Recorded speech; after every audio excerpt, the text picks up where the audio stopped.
Mu nimi on Martin Marko Santsi, ma sõidan klassi 65 CC. Täna esimene sõit oli mul enam-vähem. Start ei olnud kõige parem, aga sain kohe esimene ring juba mitu kohta tõusta. Viimane ring ka, viimane kurve sain mööda, et lõpetasin 8. Teine sõit sain stardist. Start ei olnud ka väga hea, aga SA ring ka kohe sain päris palju parandasin, aga siis kukkusin ja pidin hakkama viimaselt kohalt sõitma ette.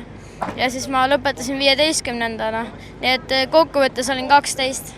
Te olid kõige parem eestlane täna selles klassis. Jah. Mis mõtetega Loketisse lähed? No ikka võidu. Kuidas nendele, kes täna siin kõige kiiremad olid, kuidas neile järgi saada? Tuleb kurvi kiirust arendada rohkem. Ja.